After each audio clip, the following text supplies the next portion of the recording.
Bueno, qué bueno encontrarnos nuevamente en estos eventos académicos del Bon Anti-Judaïs, donde nos hacemos presente en Colombia año 2021, de manera online.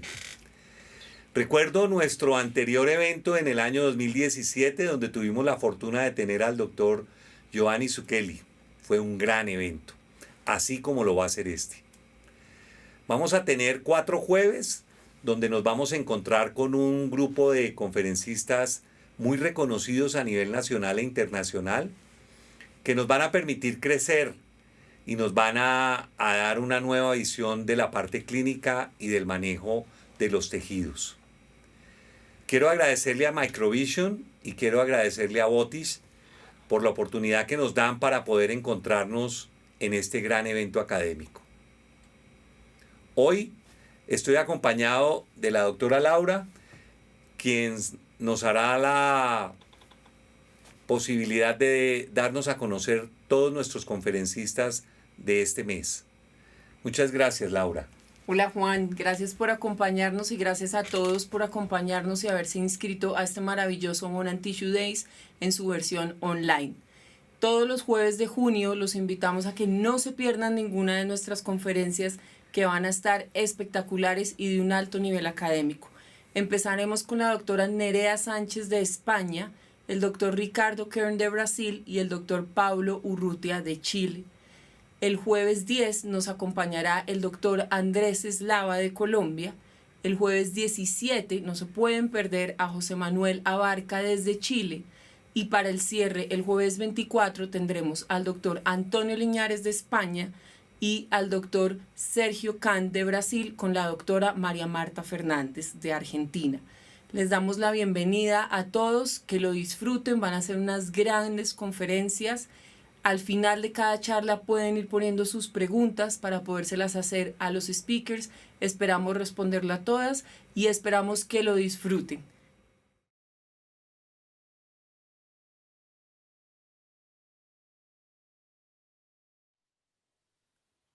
Hoy vamos a estar con la doctora Nerea Sánchez, licenciada en odontología de la Universidad Complutense de Madrid, máster oficial en ciencias odontológicas y máster en periodoncia también de esta universidad.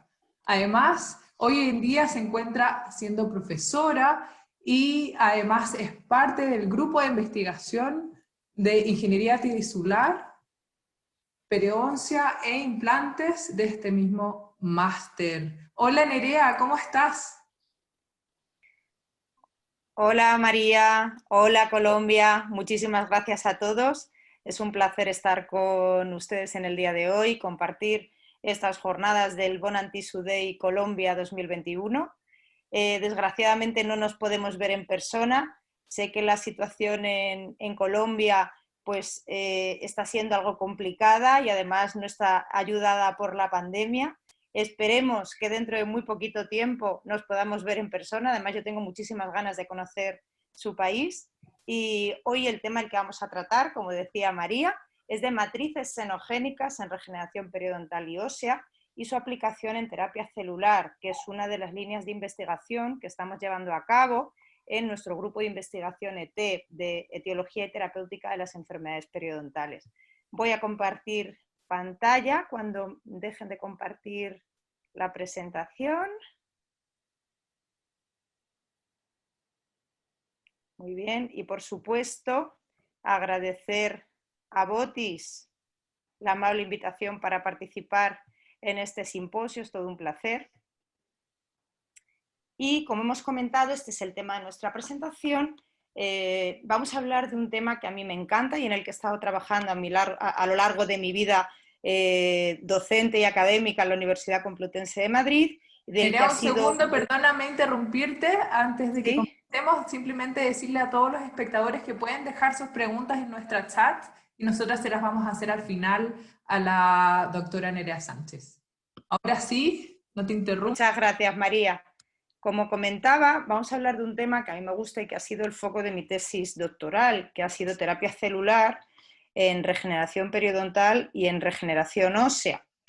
Y para empezar, decir que las grandes disciplinas de la odontología que necesitan probablemente más de esta regeneración ósea, de esta regeneración de tejidos, son la periodoncia y la implantología. La periodontitis es una enfermedad, como sabemos, multifactorial, de origen mixto, en la que se produce una disbiosis, un desequilibrio entre el biofilm dental, entre las bacterias de la placa bacteriana y el individuo susceptible. Va a cursar con una pérdida del soporte del diente que en determinados casos, en el caso de defectos verticales, en el caso de afectaciones de furca, podemos intentar realizar procedimientos de regeneración tisular guiada o regeneración periodontal. Por otro lado, la presencia de infecciones de repetición, tumores o en edéntulos de largo tiempo de evolución nos va a condicionar la presencia de crestas alveolares estrechas o deficitarias que van a requerir procedimientos de regeneración ósea previa o simultánea a la colocación de implantes para poder rehabilitar a nuestros pacientes de forma fija. En el caso de la regeneración periodontal, a día de hoy tenemos técnicas muy predecibles para el tratamiento de determinados defectos, como son, por ejemplo, los defectos intraóseos de 3 paredes, los defectos de furca grado 2, y a día de hoy tenemos varias herramientas terapéuticas como son las proteínas derivadas de la matriz del esmalte o las membranas reabsorbibles, junto con la adición de senoinjertos que nos van a mantener el espacio, que es lo que vamos a hablar fundamentalmente a lo largo del día de hoy.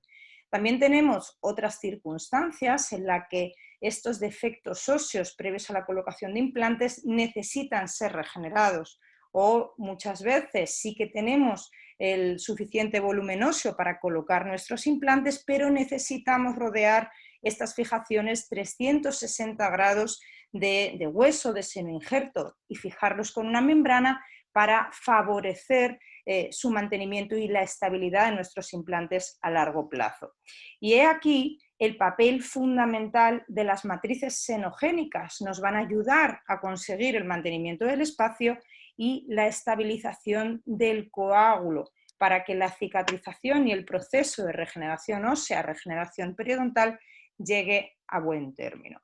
Por lo tanto, nos vamos a centrar a lo largo de esta charla en los scaffold o matrices tridimensionales, que son estructuras biocompatibles que nos van a favorecer este mantenimiento del espacio para que tenga lugar la regeneración, y además van a estimular la proliferación y la diferenciación celular tan necesaria para que se forme nuevo hueso y nuevas estructuras periodontales en el caso de la regeneración periodontal. El objetivo de estas matrices es que las propias células progenitoras residentes del tejido, las propias células indiferenciadas donde nosotros vamos a introducir esas matrices, crezcan a lo largo de su estructura, de su microporosidad, y nos ayuden, independientemente si añadimos agentes bioactivos como factores de crecimiento o no los añadimos, que nos ayuden a mantener el espacio y a estabilizar el coágulo para que tenga lugar este procedimiento de regeneración. ¿Cuáles son las características ideales que tienen que tener nuestras matrices senogénicas, nuestros scaffolds? Pues por supuesto, esto es importantísimo, esto es clave, la biocompatibilidad de estos biomateriales y que sean inmunogénicamente inertes, que no produzcan rechazo, que no produzcan enfermedades de injerto contra huésped cuando nosotros las introducimos. También es importantísimo que se facilite el suministro vascular del nuevo tejido, es decir, que permitan que crezcan yemas vasculares a través de estas matrices. Y algo también fundamental, que esto todas las empresas que trabajan con biomateriales tienen estudios, que exista una tasa de reabsorción controlada, es decir, que a medida que se va reabsorbiendo el biomaterial se pueda ir generando nuevo hueso. Otra de las características ideales importantísimos desde el punto de vista de la regeneración ósea, la regeneración periodontal, es que tenga unas características determinadas biomaterial, es decir, que soporte las cargas mecánicas generadas por el microambiente, es decir, por ejemplo, en este defecto periodontal, si yo coloco simplemente proteínas derivadas de la matriz del esmalte o si yo coloco solamente una membrana reabsorbible, al ser un defecto de una pared en la mayoría de sus componentes, se me va a colapsar este material y no me va a favorecer el espacio para la regeneración. Entonces, en estos casos es imprescindible la adición de un senoinjerto que me mantenga el espacio y que además mantenga muy bien las cargas mecánicas sufridas, o sea, que ejerce el ambiente. Otra característica y bastante importante es que exista o que nos facilite un sistema de microporos que va a ser compatible con la proliferación de las células indiferenciadas que llegan de los bordes de la herida, que mantenga también la difusión de nutrientes y que facilite la eliminación de productos de desecho. Y esto ya es una característica pues, de todas las que hay aquí, sería la más ideal, que sería que reprodujera la estructura o la morfología externa, ¿no?, de los defectos que nosotros tenemos. Y esto es algo que parece del futuro, pero ya hay ensayos, ya hay estudios en pacientes en los que a través de un CBCT, de un Combin CT, de un TAC, se extrae perfectamente la morfología de los defectos que se van a regenerar y se imprimen con una impresora 3D y después se injertan los defectos. Es muy parecido al sistema que tiene Botis, que según he comentado antes con María, ya lo tenemos nosotros en España y en Colombia va a llegar próximamente, para regeneración ósea, en los que a partir del CBCT del paciente se pueden extraer estructuras que mimeticen la forma de los defectos que se requieran para regeneración ósea, y a partir de aloinjerto, de hueso de banco, de cadáver, se talla perfectamente la forma del defecto que se quiere reconstruir y Botis nos lo da y lo ponemos en nuestros pacientes. Entonces, esto que parecía algo muy del futuro, ya lo tenemos en el presente y además cada vez más. ¿Qué tipos de scaffolds, qué tipo de matrices tenemos? Pues tenemos muchos tipos, tenemos hidrogeles, esponjas, pero nosotros nos vamos a centrar fundamentalmente en las matrices sólidas, sobre todo las basadas en hidroxiapatita, las que nos mantienen bien el espacio.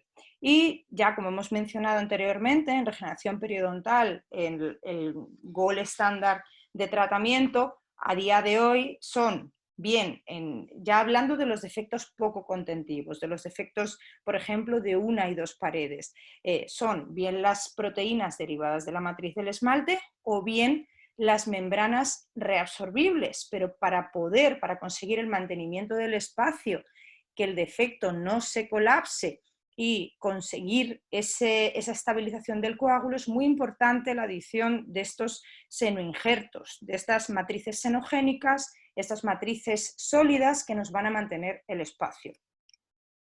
Por otro lado, cuando tenemos casos de atrofias importantes de la cresta alveolar, podemos elegir también varias herramientas diagnósticas. El gold estándar, si nosotros no podemos colocar los implantes, si necesitamos una regeneración previa, siempre ha sido el injerto autólogo. El injerto del propio paciente en bloque. Ahora tenemos las técnicas de las láminas, de acuerdo al profesor Curie, o también podemos emplear matrices no reabsorbibles, como las de politetrafluoretileno expandido, junto con senoinjertos. Esto en el caso de que necesitemos regenerar antes de colocar nuestros implantes.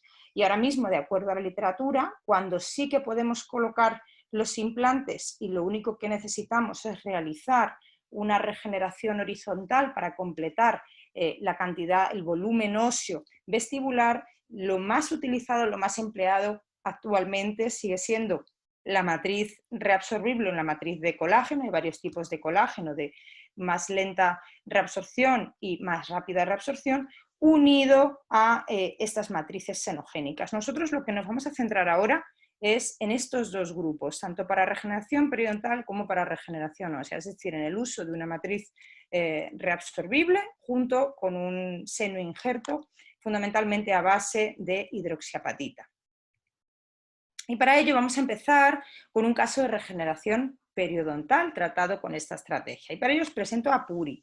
Puri es una paciente de 61 años de edad que no tiene enfermedades sistémicas relevantes, no toma medicación y me la derivó, como ha comentado María, yo me dedico a la periodoncia y a los implantes, pero es verdad que mi formación está muy encaminada al tratamiento de las periodontitis muy avanzadas. Actualmente, de acuerdo a la clasificación nueva, a las periodontitis estadios 3 y 4. En este caso, un compañero mío implantólogo me derivó a esta paciente porque él no sabía cómo afrontar el caso sin tener que realizar procedimientos avanzados. Y esta paciente, su motivo de consulta principal era que sus dientes se estaban moviendo. Cuando nosotros vemos la imagen frontal de purificación, pues la verdad es que aparentemente no es una paciente que tenga una gran inflamación, pero cuando nosotros vemos la panorámica de esta paciente observamos por qué mi compañero me la había derivado.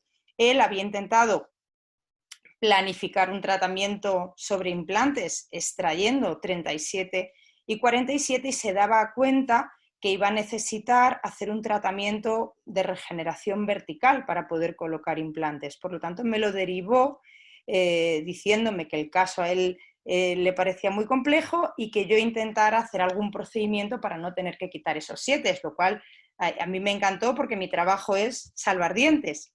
Cuando nosotros tomamos el periodontograma de esta paciente nos damos cuenta de que a pesar de la ausencia de relativamente una gran cantidad de placa bacteriana y cálculos, sí que la paciente presentaba unos sondajes profundos a nivel de los molares, de 12, 10 milímetros en los molares superiores, y a nivel inferior, donde habíamos observado en esa panorámica esos defectos intraóseos tan importantes, teníamos sondajes de 9 y 10 milímetros. Por lo tanto, lo que hacemos es planificar nuestro tratamiento, planificamos nuestro tratamiento periodontal básico, sabemos que vamos a necesitar un tratamiento periodontal quirúrgico y después ya le explicamos a la paciente de que va a ser necesario un tratamiento ortodóntico una vez estabilizados esos molares para distalar los 7 y poder colocar implantes a nivel de los 6. Y ese es nuestro plan de tratamiento inicial. Realizamos nuestra serie radiográfica periapical. Los molares inferiores, los 7, estaban vitales, a pesar de esa imagen que parece radiolucidez, era la superposición con el nervio dentario inferior. Los molares están perfectamente vitales, la derivamos al endodoncista y lo confirmó. Y observamos un patrón de pérdida ósea generalizado horizontal en la arcada superior, pero un patrón de pérdida ósea vertical a nivel posterior inferior. Llegado a este punto, establecemos nuestra secuencia de tratamiento, que sabemos que ahora ha cambiado levemente en periodoncia, de acuerdo a las últimas guías clínicas del tratamiento de la periodontitis, que se debatieron en el workshop de las guías clínicas del tratamiento de los estadios 1 a 3, que tuvo lugar hace muy poquito, en el año 2019, y se ha publicado en 2020. Después de realizar nuestro diagnóstico y pronóstico periodontal, pasamos al step 0, en el que damos la información al paciente, step 1, en el que realizamos el control de los factores de riesgo. Esta paciente no era fumadora, no tenía diabetes mellitus, por lo tanto no tenemos que controlar ningún factor de riesgo, pero sí que tenemos que hacer otro de los pasos del step 1, que es el control del biofilm subgingival por parte del paciente, es decir, le damos instrucciones de higiene oral, tanto de cepillado como de dispositivos de higiene interdental, como por parte nuestra, por parte profesional, a través de la eliminación de los depósitos supragengivales. A continuación pasamos al step 2, donde realizamos la secuencia de raspado y alisado radicular, y una vez que la paciente está estable ya planificamos nuestras cirugías, que fueron cirugías de acceso en posterior, superior, y cirugías regenerativas en el sector posterior inferior, para a continuación llevar a cabo, como sabemos, de la terapia periodontal de mantenimiento, que es, como yo les digo a los pacientes, esto es hasta que la muerte nos separe, donde hacemos visitas de monitorización y desbridamientos supra y subgingival ya sin anestesia cada 4, 5 y 6 meses en función del riesgo individual del paciente. Esta es la imagen de la paciente después de realizar la instrumentación subgingival. Vemos que el control y la higiene del paciente es magnífico. La paciente viene impoluta, viene limpísima a todas las visitas. Por lo tanto, aquí ya podemos pasar a la siguiente fase, que es a realizar nuestras cirugías, nuestro tratamiento quirúrgico. Como observamos, a nivel posterior inferior continúan existiendo esos sondajes profundos que sabíamos que con nuestro tratamiento básico no se iban a solucionar, y iniciamos un abordaje regenerativo, y este es nuestro objetivo, conseguir la restitución ad integrum de los tejidos de soporte del diente, es decir, regeneración periodontal. Lo que vamos a lograr es la regeneración del ligamento periodontal, del cemento y del hueso, y por supuesto a nivel del tejido blando nuestro objetivo es conseguir una nueva inserción conectiva. Ya sabemos que los albores de la regeneración periodontal comenzaron con el doctor Melcher en el año 76 con su teoría compartimental, por la que se decía que en función de las células del periodonto que repoblasen la herida se iba a formar una nueva inserción u otro tipo de cicatrización. Como sabemos, si nosotros dejamos que las células del epitelio, que son las más rápidas, lleguen a la herida, lleguen al defecto, se va a producir un epitelio largo de unión y por lo tanto va a haber una regeneración mínima. Si dejamos que las células del tejido conectivo lleguen a la herida, se va a producir una reabsorción radicular, y en el caso de que lleguen las células del hueso, lo más probable es que tenga lugar una anquilosis. Por lo tanto, de acuerdo a estos estudios llevados a cabo en la Universidad de Göteborg, en Suecia, con el grupo donde después estaría el profesor Jan Linde, es imprescindible poner una membrana barrera o un material barrera que cubra este defecto para facilitar que sean las células del ligamento periodontal las primeras que lleguen al defecto. Esta es la única manera de que se forme nuevo cemento, nuevo ligamento periodontal, nuevo hueso y una nueva inserción conectiva. Y lo que primero se probó con los filtros Millipore, después pasó a llevarse a cabo con las membranas no reabsorbibles, para haber llegado hasta nuestros días en formato membrana reabsorbible, membrana de colágeno, membrana de otros polímeros reabsorbibles. ¿Por qué? Pues porque tienen una menor morbilidad, no es necesario retirar estas membranas, y porque la tasa de complicaciones es mucho menor. Y ahora mismo se han convertido en el gold estándar de la regeneración tisular guiada, las membranas de colágeno. ¿Qué es lo que hicimos en purificación en nuestra paciente? Pues aquí vemos la cirugía que le hicimos a nivel del 47, donde fuimos muy conservadores en nuestro diseño. Incisiones intracirculares, incisiones sobre todo entre el 7 y el 8, preservación de papila simplificada, que es lo indicado a nivel de los molares, incisión crestal entre el 7 y el 5. Y aquí lo que nos planteamos es qué material utilizar. Pues bien, hay muchísimas membranas en el mercado, pero yo necesito una que me aguante durante todo el proceso de la regeneración.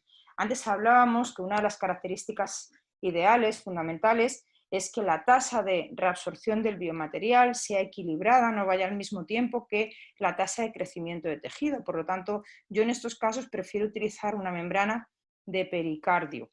Yo aquí sí que utilizo, en estos casos, utilizo la membrana Jason, porque me permite estar más tiempo madurándose ese tejido. Y en estos casos a mí también me gusta utilizar, ya sabemos que en estos defectos que son tan poco contentivos, ahora lo veremos, es un defecto en la parte más apical de 3 paredes, pero a medida que vamos subiendo se convierte en 2 paredes y finalmente en una. Entonces no podemos colocar solo una membrana porque la membrana se va a colapsar y no nos va a permitir mantener el espacio de la regeneración. Por lo tanto hay que combinarlo con una matriz senogénica, con un seno injerto, y a mí me gusta en estos casos utilizarlos de pequeño tamaño, como puede ser el cerabón, que es un hueso desmineralizado bovino con un tamaño de partícula entre 0,5 y 1 milímetro. Yo en estos casos la verdad es que no utilizo una partícula más grande. ¿Qué fue lo que hicimos en este caso? Desbridamos muy bien todo el defecto, limpiamos el cálculo con ultrasonido, con curetas, con fresas de Perioset, y una vez que lo tenemos bien limpio, sondamos y observamos que el componente intraóseo de este defecto es de aproximadamente 15 milímetros y que varios de estos milímetros, por lo menos 8 milímetros, tenemos un componente solamente de una pared. Por supuesto, en estos casos podemos utilizar derivados de la matriz del esmalte, pero yo en defectos tan poco contentivos prefiero utilizar membranas para que me encofren bien el defecto, y por supuesto hay que darles soporte con un seno injerto.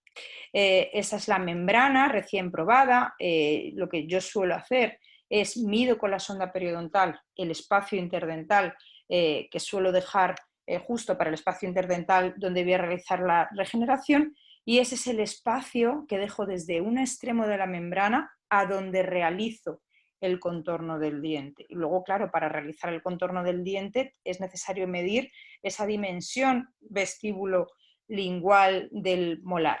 Aquí, como veis, la membrana la acababa de probar, y a continuación dejo la membrana sujeta con el Minnesota, como podemos ver en la foto de abajo a la derecha, la dejo sujeta con el Minnesota por vestibular o por lingual, lo sujeto con otro instrumento, en este caso yo creo que era con un instrumento Pritchard.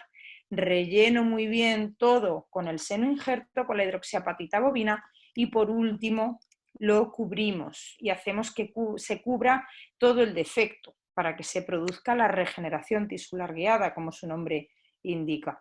Aquí vemos la sutura por primera intención, después de liberar muy bien ambos colgajos. Yo en caso de defectos linguales aprovecho y libero también periósteo del colgajo lingual mediante la técnica de Isvan Urban, y aquí tenemos sutura con colchoneros internos horizontales y con puntos simples. Esa era la cirugía del cuarto cuadrante. Ahora nos vamos a la cirugía del tercer cuadrante. Y como observamos, el defecto es muy similar. Ya habíamos dicho que a pesar de que en la radiografía parece que hay lesiones periapicales, son las resultantes de la superposición con el nervio dentario inferior, porque los dientes están totalmente vitales y asintomáticos. Y observamos que el procedimiento es muy parecido al del otro caso. Técnica de preservación de papila simplificada entre los segundos y los terceros molares, incisiones crestales entre los segundos molares y el segundo premolar.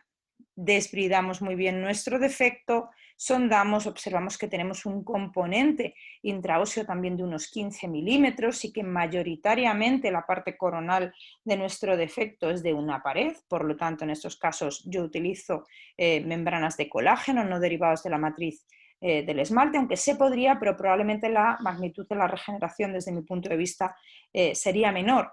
Una vez llegado a este punto, mido la membrana, que tiene una forma muy similar a la del cuarto cuadrante, coloco mi material de regeneración de partícula pequeña y superpongo mi membrana tapando muy bien todo el defecto. A continuación, bueno, aquí vemos la radiografía después de la cirugía, y aquí la sutura después de haber liberado muy bien y la sutura por primera intención con colchoneros internos y con puntos simples, también en el tercer cuadrante. Esta es la imagen a los 12 meses, al año de la cirugía, donde vemos que los dientes siguen estando ferulizados. Es imprescindible que después de procedimientos de regeneración periodontal en dientes que tengan una movilidad mayor de 1 los ferulicemos, y yo les diría como recomendación, probablemente varios de ustedes estén de acuerdo conmigo, que yo prácticamente en todos los casos en los que hago regeneración periodontal, aunque al principio se muevan, tengan movilidad grado 1 o menos, yo ferulizo, porque es verdad que siempre después de levantar un colajo va a aumentar la movilidad.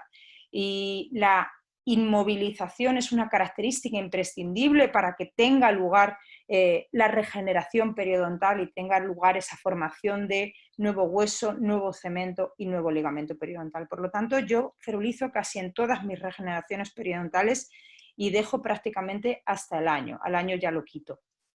Aquí podemos observar las radiografías donde vemos que el pronóstico de nuestros dientes ha cambiado drásticamente. Ya no tenemos esos defectos, ya podemos darles a estos dientes un pronóstico favorable. Estos dientes ya les podemos someter a un tratamiento de ortodoncia.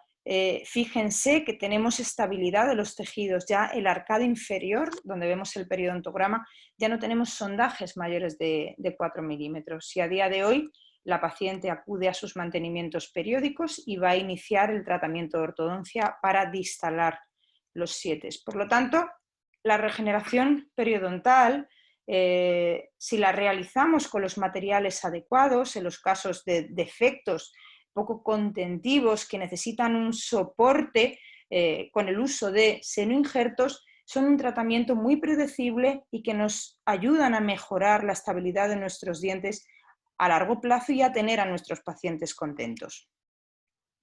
Muy bien, pues ya hemos hablado de este punto en regeneración periodontal. Ahora vamos a hablar algo más de matrices senogénicas, de su uso para aumento de la cresta ósea. Para eso también os quiero presentar a esta paciente, Anabel, cuyo motivo de consulta es que se le movía mucho ese puente anterosuperior que lleva.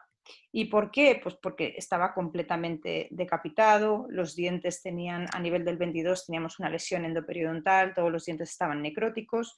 Cuando vamos a quitar ese puente prácticamente nos sale solo y lo que nos queda es extraer los restos radiculares, que además había una pérdida de inserción prácticamente hasta el ápice en muchos de ellos. Por supuesto, primero nos aseguramos que la paciente no padece o que tiene la periodontitis controlada en el resto de la boca, sino realizamos la secuencia que hemos visto anteriormente y en este caso solamente fue en una otra cirugía periodontal. Y una vez que tenemos a nuestra paciente estable, con muy buen control de placa, como pueden ver en la imagen, ya nos planificamos la reposición de las piezas ausentes. En este caso, las piezas ausentes iban desde el canino derecho hasta el incisivo lateral izquierdo, o sea, le faltaban 5 piezas. Por lo tanto, y ahora vamos a ver la planificación en el escáner, a mí en estos casos me gusta, si tengo hueso, colocar los implantes en 13, 11 y 21. Probablemente muchos de ustedes se pensarán, también los podemos colocar en incisivos laterales. A mí me gusta particularmente colocarlo en los centrales, porque es una paciente con sonrisa gengival, tengo mucho más margen de maniobra si yo los coloco a nivel de los centrales, porque el margen gengival de los centrales, siguiendo los parámetros estéticos, puede estar más apical que el de los incisivos laterales. Y luego también me permite colocar implantes de una mayor anchura que los incisivos laterales, porque el perfil de emergencia de los incisivos centrales me va a quedar mejor también con un implante un poquito más ancho de lo que puedo colocar en los incisivos laterales para que me dé un perfil de emergencia estético. A nivel del 13, estos son los cortes del CBCT, donde observamos en el corte central que parece que tenemos hueso suficiente, pero cuando nos vamos al corte de la derecha, en el corte menos 11, observamos que debido a esa infección que tenía la paciente durante todo este tiempo, esa lesión endoperiodontal, ahí no ha cicatrizado bien el hueso. Por lo tanto, ya nos imaginamos que vamos a tener que realizar algún procedimiento de regeneración. A nivel del implante en el 11, a nivel del 12 y el 22 no los enseño porque luego lo verán en la cirugía, porque la disponibilidad ósea era mucho más desfavorable que a nivel de los incisivos centrales. A nivel del 11 vemos que la situación es bastante favorable, es verdad que en coronal tenemos 4,32 milímetros, nos va a hacer falta probablemente algo de regeneración, para tener esos 2 milímetros de hueso vestibular que las últimas investigaciones han señalado que debemos tener en implantes en sector anterior para no perder cortical vestibular durante la cicatrización de nuestros implantes. Y por último, a nivel del implante en el incisivo superior central izquierdo, tenemos una situación bastante más desfavorable. Nos damos cuenta de que tenemos el nervio nasopalatino muy cerquita y que no llegamos apenas a 4 milímetros de anchura vestíbulo-palatino para colocar este implante. Por lo tanto, aquí sabemos que vamos a realizar un procedimiento de regeneración ósea horizontal avanzada que vamos a utilizar de acuerdo a lo que comentábamos del gold estándar, por decirlo de alguna manera en la literatura, un seno injerto y una membrana, pero vamos a colocar nuestros implantes en el mismo procedimiento.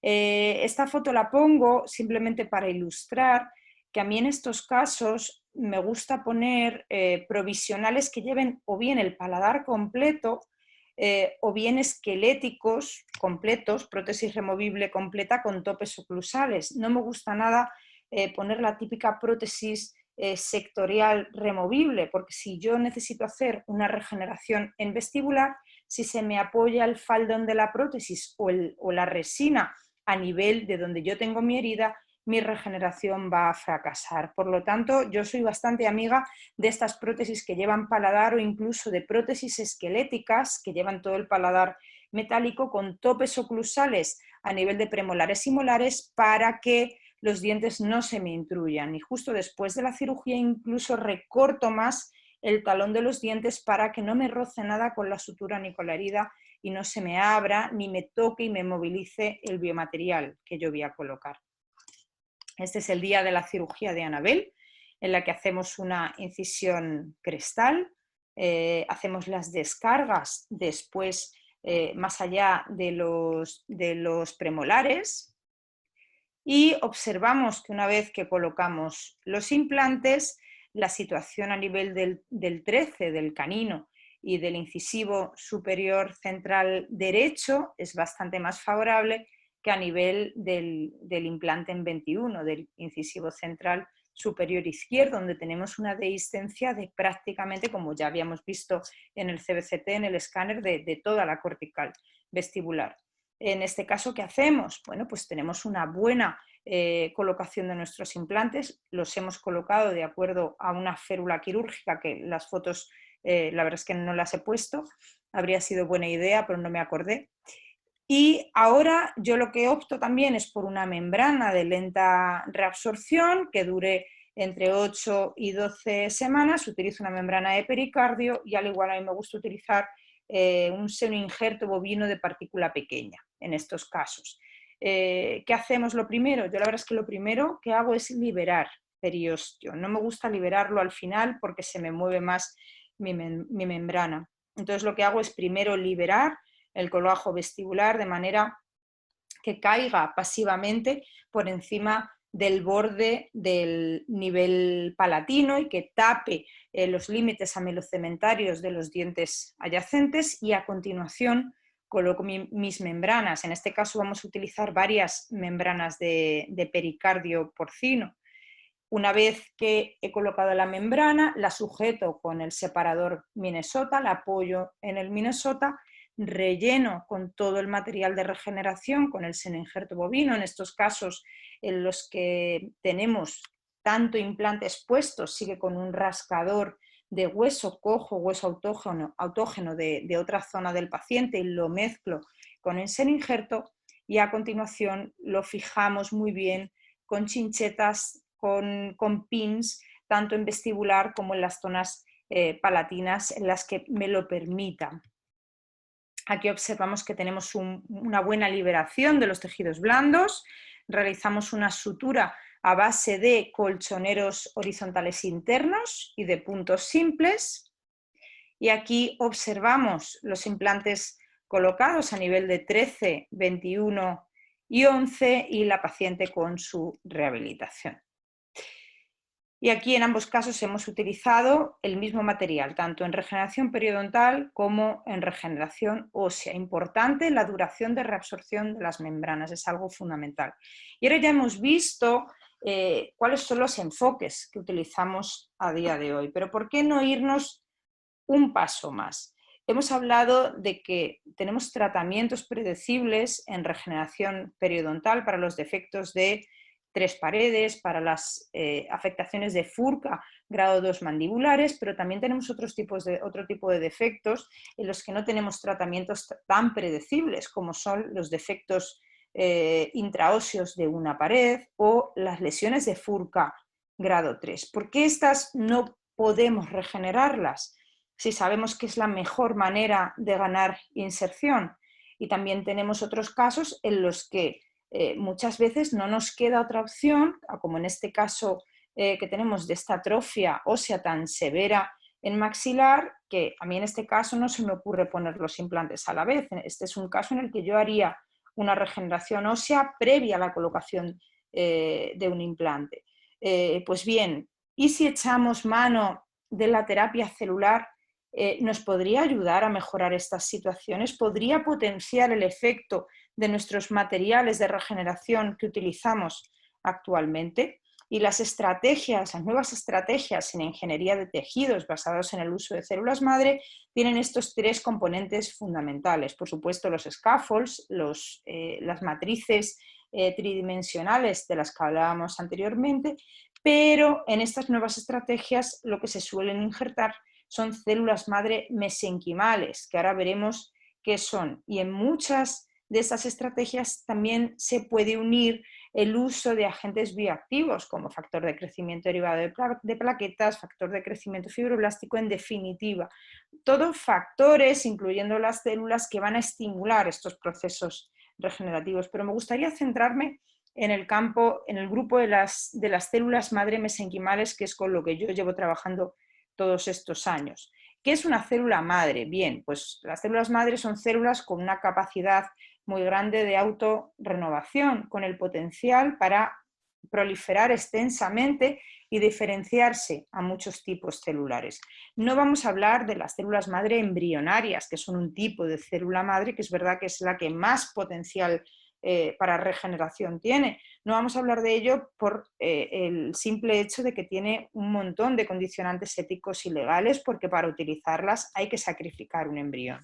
De lo que vamos a hablar es de las células madre adultas, que es lo que más se está utilizando a día de hoy en regeneración de tejidos. A diferencia de las células embrionarias, son multipotentes, es decir, no tienen tantos potenciales de regeneración, no pueden dar lugar a un individuo completo, pero que sí pueden dar lugar y diferenciarse a células de la misma capa embrionaria de donde esas células han sido extraídas. Y por tanto, como las tenemos todos en nuestro organismo, en diferentes tejidos, porque son células que tienen papeles fundamentales en la reparación de tejido y en la homeostasis, no tienen problemas éticos y legales, porque no hay que sacrificar un individuo vivo. Dentro de estas células mesenquimales adultas existen 3 tipos, las que dan lugar al mesodermo, al endodermo y al ectodermo, en función del tipo de célula al que van a dar lugar después. Nosotros nos vamos a centrar en las células madre mesodérmicas, de las cuales hay 2 tipos, que llevan utilizándose las hematopoyéticas, que es uno de los 2 tipos, llevan utilizándose muchísimos años. El trasplante de los progenitores hematopoyéticos sabemos que se utiliza en las personas con leucemia, con linfoma, en lo que se llaman los trasplantes de médula. Ahora nos vamos a referir fundamentalmente a las células madre mesenquimales, que son las que se utilizan en terapias regenerativas y son las que nosotros estamos utilizando en regeneración periodontal y vamos a empezar a utilizar en regeneración ósea. Estas células mesenquimales, ¿de dónde se pueden obtener? Pues bien, tenemos células mesenquimales nosotros en la grasa, en el hueso, en el cartílago, incluso en el músculo, en el ligamento periodontal, en la encía, en el hueso alveolar. Hay muchísimos lugares para el aislamiento de las células madre mesenquimales, que son de las que vamos a hablar. ¿Y por qué estas células madre mesenquimales son tan prometedoras? ¿Por qué ahora hay tantísima investigación con este tipo de células? Pues porque tienen una serie de propiedades que les hace muy interesantes. En primer lugar, una vez que se introducen en un tejido, que se trasplantan células mesenquimales, van a estimular la proliferación y la diferenciación de las células progenitoras residentes de ese propio tejido, a través de una serie de mecanismos paracrinos, a través de una secreción de citoquinas. Las propias células injertadas van a estimular el crecimiento y la proliferación de las propias células indiferenciadas de un tejido. En segundo lugar, son las llamadas células inmunoprivilegiadas, porque son capaces de suprimir y reducir la función de las células del sistema inmune. Por lo tanto, han sido capaces de injertarse, se han introducido células de otro paciente, por ejemplo, hay bancos de células de tejido adiposo, de liposucciones que se han realizado por cirugía plástica, cirugía estética. De esas células se han cultivado, se han expandido, se han almacenado en un banco y esas células se están injertando en otros pacientes. Y como son inmunoprivilegiadas, que no producen ningún tipo de afectación sobre las células del sistema inmune, no se produce ni rechazo ni enfermedad de injerto contra huésped. Por lo tanto, esto es muy interesante de cara a las terapias regenerativas halogénicas, ya no autólogas. La tercera propiedad sería lo que conocemos como homing, que esto es una propiedad muy curiosa. Nos imaginamos que ha habido un paciente que ha tenido un infarto. Pues si a ese paciente, y hay estudios sobre esto, se le infunden a través del torrente sanguíneo células madre mesenquimales, son capaces de llegar al foco donde ha habido el daño y empezar a regenerar.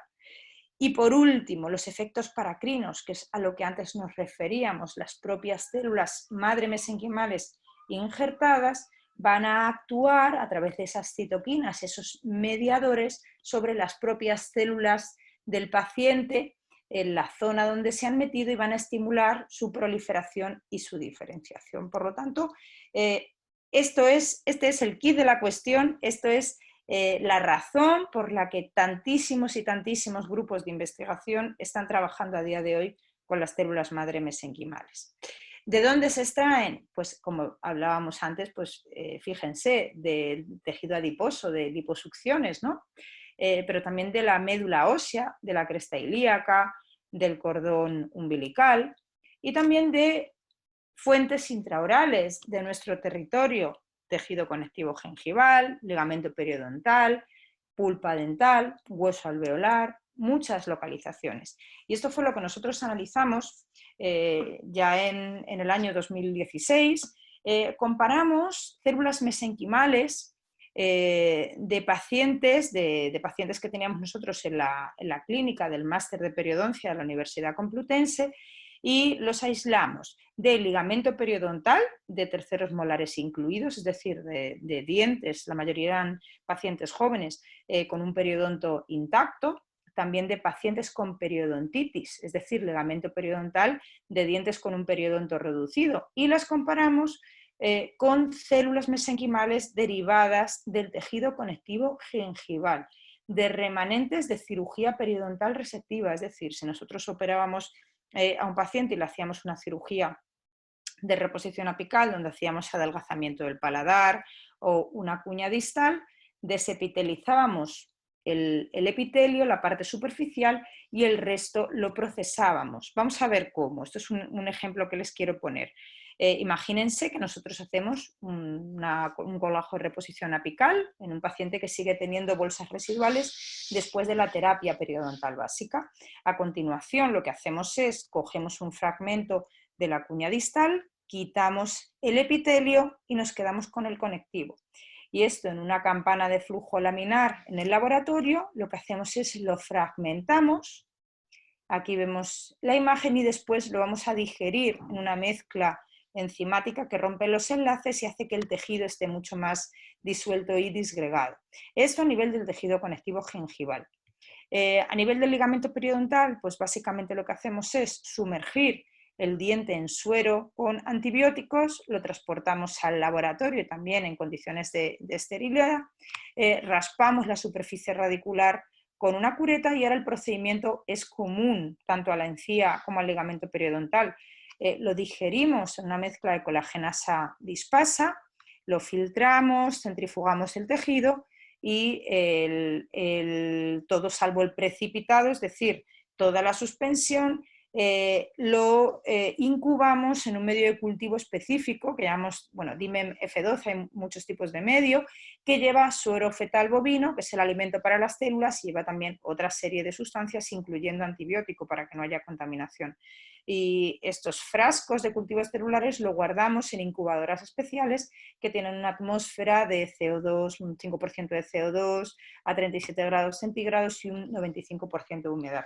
Y así se deja que las células vayan creciendo y expandiendo hasta que llenan el frasco y llega un momento en el que esas propias células que están ya hiperconfluentes se levantan del frasco y se siembran en más frascos, y así vamos consiguiendo poblaciones celulares y el número de células que nosotros queremos. Habitualmente utilizamos para investigación en humanos las células procedentes del tercer y cuarto paso, es decir, después de levantarlas y resembrarlas después de 3 o 4 veces. Y lo primerísimo que tenemos que hacer para poder trabajar con estas células en humanos es corroborar que cumplen los criterios que la Sociedad Internacional de Terapia Celular establece para las células madre mesenquimales. El primero lo ven aquí en esta diapositiva.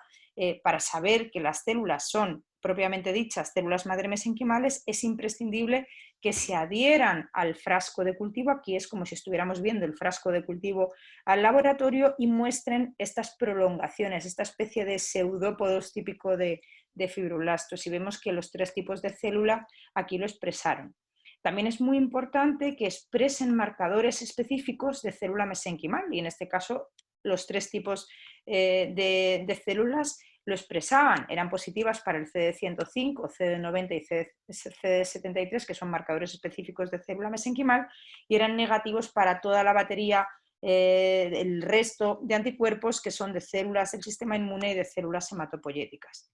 Y por último, importantísimo, si estas células son mesenquimales, tienen que demostrar que se diferencian a otros tipos de células, ¿no? Pues después de colocarlas en medios de inducción de tejido adiposo, óseo y cartilaginoso, observamos que nuestras células, tanto de ligamento periodontal como de encía, eran capaces de formar vacuolas de grasa, como podemos observar aquí en las primeras imágenes en color rojo, eran capaces de diferenciarse a tejido óseo, según vemos con esta tinción de von Cosa, y también de formar cóndrulos y de teñirse con el Alcian Blue, que es típico, una tinción para el tejido cartilaginoso. Una vez que corroboramos que nuestras células son mesenquimales, antes de introducirlas en humanos es fundamental que contrastemos que son seguras, y para ello tenemos que hacer estudios genéticos. En este estudio lo hicimos con MicroArrays y lo trasplantamos en animales de experimentación, en este caso eran ratones, y al cabo de los meses observamos que no generan ningún tipo de tumor. Por lo tanto, es fundamental ver que estas células son mesenquimales, pero también ver que son seguras, porque el siguiente paso es introducirlas en humano. Más tarde, hace relativamente poco, hace menos de un año, en junio del año 2020, publicamos este estudio que se titula Regeneración periodontal mediante un sustituto óseo xenogénico sembrado con células de ligamento periodontal autólogo. Ensayo clínico a 12 meses.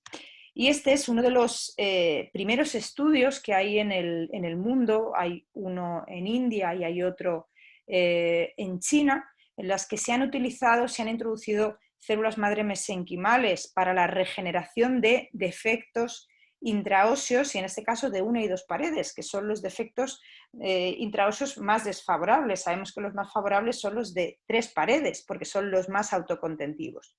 En este estudio lo que hicimos fue aleatorizar a 2 grupos distintos, un grupo experimental, un grupo test, en el que utilizábamos esta matriz, que es una matriz de hidroxiapatita colágeno, y la sembrábamos con células madre derivadas del ligamento periodontal del propio paciente. Y lo comparábamos con un grupo control en el que introducíamos dentro de defectos intraóseos solamente el scaffold, solamente la matriz sin células. Y realizábamos un seguimiento de estos pacientes por 1 año para las variables de eficacia y por 5 años para las variables de seguridad, porque eso es algo que nos exige nuestra Agencia Española del Medicamento y que lo exige también la Agencia Europea del Medicamento.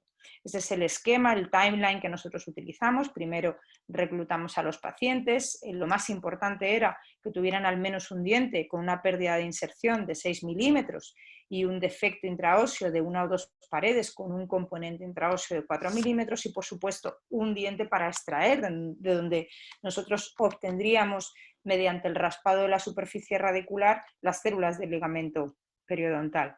A continuación llevamos a cabo el procedimiento que les he mostrado anteriormente, la expansión in vitro en el laboratorio, la caracterización, la diferenciación, corroborar que eran células mesenquimales, todos los estudios para certificar la seguridad de estas células y llegamos a la introducción de las células en los defectos. Este es el ejemplo de la cirugía de uno de los pacientes. Observamos que el paciente tiene ese defecto de 2 paredes en la parte apical, una pared en la parte coronal en un incisivo central superior y que después de utilizar una técnica de preservación de papila, levantamos el colgajo, desbridamos muy bien el defecto, vemos que los dientes ya están ferulizados, en este caso era un paciente con una periodontitis avanzada que se estaba tratando en el máster de periodoncia de la Universidad Complutense de Madrid, y a la derecha tenemos el biomaterial,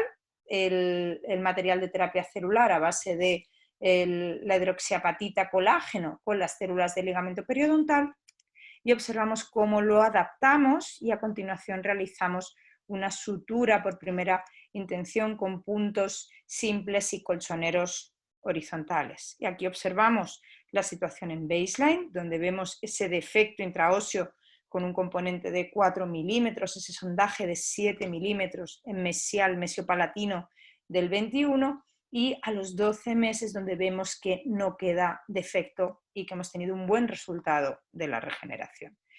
¿Qué resultados nos dio nuestro estudio? Pues lo más importante con respecto a la seguridad, por supuesto, no nos da tiempo a contarlo aquí, pero antes de empezar con la introducción en pacientes, nosotros realizamos 2 estudios más en animales, en modelo de perro Beagle, uno en un defecto crítico supracrestal en furcas grado 3 y otro en defectos intraóseos también en perros, y corroboramos la seguridad y eficacia de esta terapia, por eso pudimos pasar a humanos.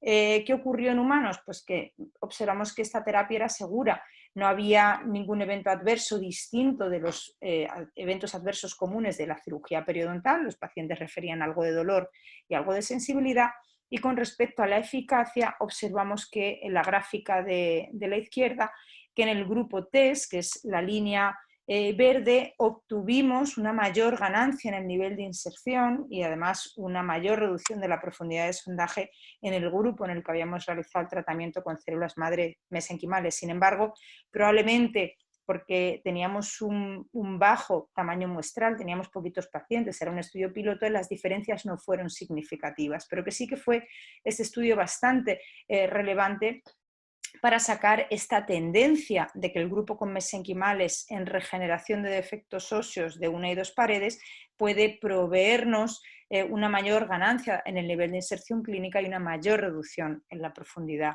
de sondaje. Y ahora hemos hablado en regeneración periodontal, ¿hay algo de terapia celular en aumento de cresta alveolar? Pues nosotros vamos a empezar un estudio multicéntrico en el que estamos colaborando con otros 7 centros más europeos, sponsorizado por la Universidad de Bergen en Noruega, donde lo que queremos conseguir con nuestro tratamiento de terapia celular es mimetizar la regeneración ósea fisiológica. Es decir, queremos conseguir la osteogénesis que se da de forma fisiológica gracias a estas células mesenquimales que nosotros introducimos. La osteoinducción, que podemos lograrla con la introducción también de factores de crecimiento, y por supuesto la osteoconducción con las matrices xenogénicas, con los scaffolds que utilizamos para el mantenimiento del espacio y para llevar nuestras células al lecho receptor.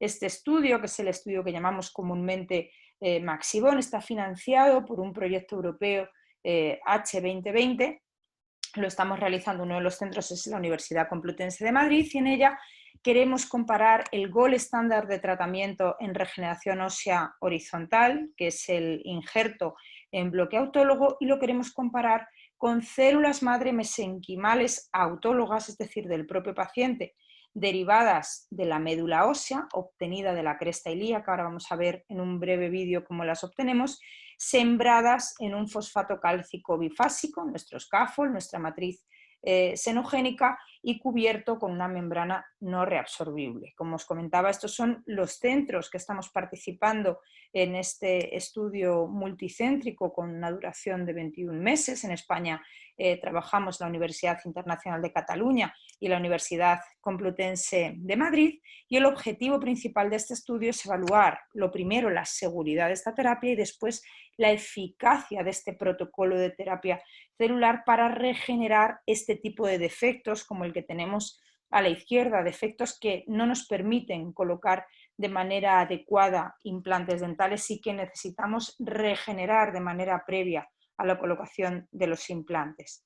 Una vez que incluimos a nuestros pacientes en función de los parámetros del CBCT, es importante valorar que la cresta debe tener una dimensión vestibulolingual o vestibulopalatina menor de 4,5 milímetros, lo que llamamos tradicionalmente las crestas en filo de cuchillo, que ahí podríamos poner en algún caso implantes, pero en este tipo de estudios incluimos pacientes con estas dimensiones, pacientes que estén sistémicamente sanos y pacientes que no fumen y mayores de 18 años.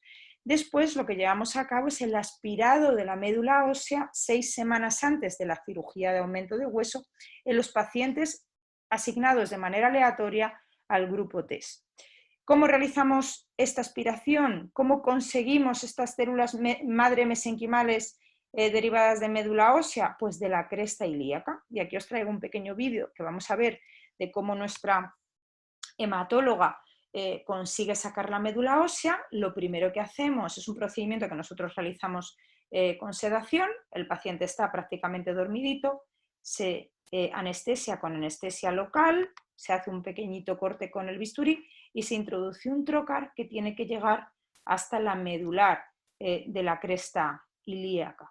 Y a continuación, una vez que se ha llegado, se va extrayendo este líquido, esta médula ósea, que a continuación a nuestro centro le corresponde, un centro de cultivo celular en Francia, se manda por correo urgente y allí en un centro de cultivos celulares se expanden las células aproximadamente 15 días hasta que el número es el requerido para ya el trasplante en el paciente. Y una vez que tenemos el número requerido, se realiza ya la cirugía.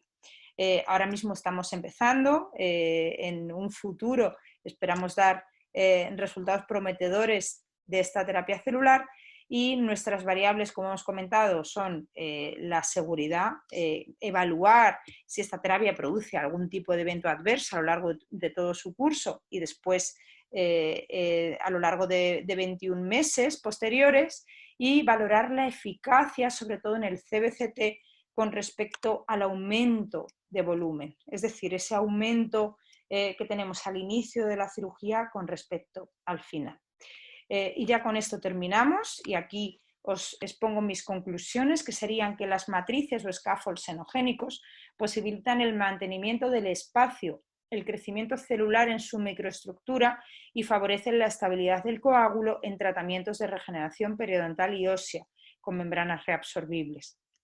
Ya más concreto, con respecto a la terapia celular, las células madre mesenquimales proveen una extensa proliferación y diferenciación a distintos tipos celulares, potencial paracrino e inmunomodulación de las células del sistema inmune, lo que les hace interesantes candidatas en los tratamientos de regeneración periodontal y ósea.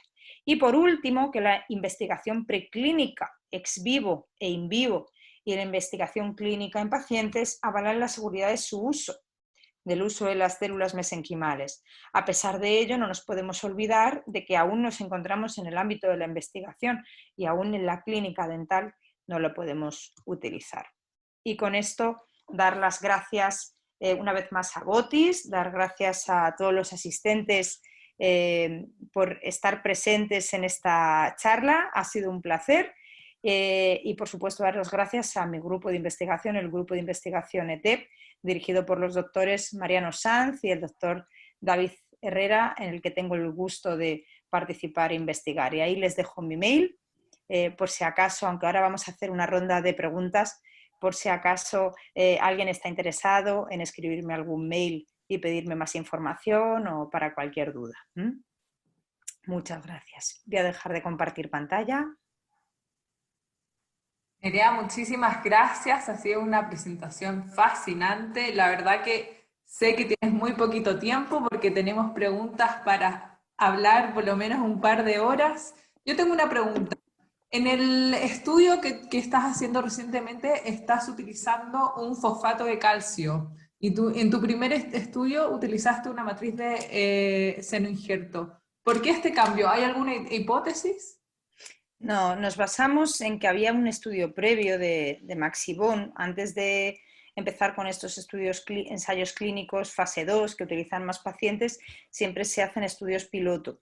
Y el estudio piloto, en el estudio previo a Maxibón, fue otro proyecto que se llamaba Reborn, que fue hecho por la Universidad de Bergen en Noruega, por el doctor Kamal Mustafa, y utilizaban en concreto este biomaterial a base de fosfato cálcico. No hay otro motivo, es que ya se había utilizado, entonces es mucho más fácil que las agencias europeas de medicamentos aprueben materiales que ya se han utilizado en estudios pilotos previos. Es el único motivo en este caso.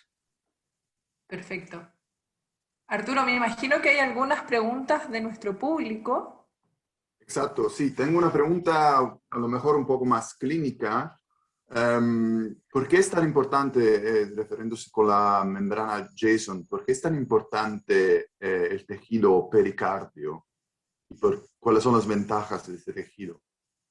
Sí, pues el pericardio, en este caso porcino, nos da una de las características que hemos comentado al principio de esta charla, en la introducción, que es un mayor tiempo sin reabsorción de esa membrana. Hay membranas de colágeno que apenas duran en boca 3 semanas. Entonces, con esas no podemos contar para lograr resultados predecibles de nuestro tratamiento. Necesitamos que la tasa de reabsorción del biomaterial se adecue, sea similar a la tasa en la que las células y el nuevo tejido, la matriz inmadura de tejido van creciendo. Por lo tanto, necesitamos membranas, necesitamos biomateriales que nos aguanten el tiempo suficiente para dar el tiempo suficiente a que el tejido vaya creciendo. Por eso es tan importante que utilicemos membranas de lenta reabsorción y eso, una de las que nos lo da es la de pericardio. Yo por eso las utilizo tanto en regeneración periodontal como en regeneración ósea. María, tengo otra pregunta, si puedo. Sí, claro. En defecto intraóseo, mejor utilizar para el injerto, mejor utilizar partículas pequeñas o grandes, ¿y por qué? A mí me gusta más, y esto ya puede ser una preferencia personal, a mí me gusta más la partícula pequeña en regeneración periodontal. Sin embargo, cuando yo hago una elevación de seno, de técnica ventana lateral, sí que me gusta utilizar más una partícula grande. Yo en regeneración periodontal me gusta sentir que llego hasta el fondo del defecto. Son defectos bastante más estrechos, ¿no?, que lo que podemos tener en una elevación de seno con técnica ventana lateral. Y este es mi motivo. Yo necesito crear una estructura de microporos que me permita la conexión entre las células que van creciendo dentro de la matriz. Y eso es fundamentalmente el motivo. También a mí me gusta mucho más el manejo. El manejo de la partícula pequeña a mí me gusta más. Yo tengo otra pregunta. ¿Cómo y con qué suturas la membrana y si es que la utilizas hidratada o en seco? Sí, yo a la membrana siempre la hidrato, siempre la dejo, además tampoco hace falta hidratarla mucho tiempo, la puedo dejar un par de minutos con suero y luego la membrana yo en regeneración periodontal no la suturo. La ventaja que tiene esta membrana, la membrana Jason, es que después de hidratarla se adapta muy bien al defecto. Entonces, para mí no es necesario suturarla. Sí que en regeneración ósea, en defectos que podrían ser complejos, siempre la fijo con chinchetas o con pins para que me permita encofrar bien todo el biomaterial y que el biomaterial se me mantenga en el espacio y que luego al reposicionar el colgajo no se me mueva. Pero en general a mí no suelo suturar la membrana, y es que a esta membrana no le hace falta la sutura desde mi punto de vista. Perfecto. ¿Y cuánto tiempo ferulizas luego de hacer la regeneración guiada? Pues mínimo la ferulización 6 meses, que es el tiempo que espero hasta que sondo. Pero hay casos en los que si veo que el paciente no está incómodo, se lo puedo dejar un poco más, como el caso de purificación, el que os he enseñado antes, porque además es una manera de que esos dientes no se mesializaran hasta que la paciente está estable y ya podemos someterla a tratamiento de ortodoncia para hacer la distalización de los molares. Pero mínimo 6 meses la ferulización. María, tenemos... Perdón. No, sí, estaba preguntando si tenemos tiempo para otra pregunta, pero si quieres, tú. La última, pero nada, tú haz la última pregunta, Arturo. Vale, entonces, otra vez en defectos periodontales, la mayoría o todo el mundo usa hueso de origen bovino. ¿Hay algo contra hueso de origen humano y cuál es la diferencia en particular en sus tipos de defectos? No, la única diferencia es que nosotros queremos algo que se nos mantenga en el tiempo, y sí que es verdad que el hueso autólogo, por ejemplo, el hueso autólogo se reabsorbe mucho más rápido. O sea, nosotros queremos un material que nos ayude a mantener el volumen de nuestra regeneración y a facilitar la estabilidad del coágulo. Entonces hay literatura que describe el uso del hueso autólogo, pero la realidad es que en las últimas revisiones sistemáticas hablan de la combinación, más que con autólogo, con senoinjerto, para proporcionar un mantenimiento del espacio y una menor velocidad de reabsorción. Perfecto. Nerea, no te quiero quitar más tiempo. Sé que tienes un paciente en exactamente 2 minutos. Muchas gracias por tu tiempo y por esta presentación. Estoy segura de que todo Colombia y toda Latinoamérica la ha disfrutado tanto como nosotros. Gracias, Muchísimas Nerea. gracias a vosotros. Gracias. Ha sido un placer, de verdad. Encantada. Y nosotros, esta fue nuestra última pregunta, nosotros no nos podemos perder las presentaciones de hoy por la tarde, en donde el doctor Ricardo Kern y Pablo Urrutia nos van a estar dando una charla tan buena como la que nos acaba de dar la doctora Sánchez recientemente. Arturo, muchísimas gracias por tu tiempo. Gracias a todos y bueno, seguimos con el BTD. Gracias. Disfruten. Chao. Chao. Gracias a la doctora Nerea Sánchez por esta gran conferencia de matrices xenogénicas en regeneración periodontal y ósea y su aplicación en terapia celular. Gracias a Arturo y María desde Botis por haber moderado esta gran conferencia. Los esperamos esta noche, no se lo pueden perder. No se pueden perder al doctor Ricardo Kern, que viene de Brasil, y tampoco nos podemos perder al doctor Pablo Urrutia, únicos e irrepetibles. 6 de la tarde, 7 de la noche, todos conectados, los esperamos. No se lo pierdan.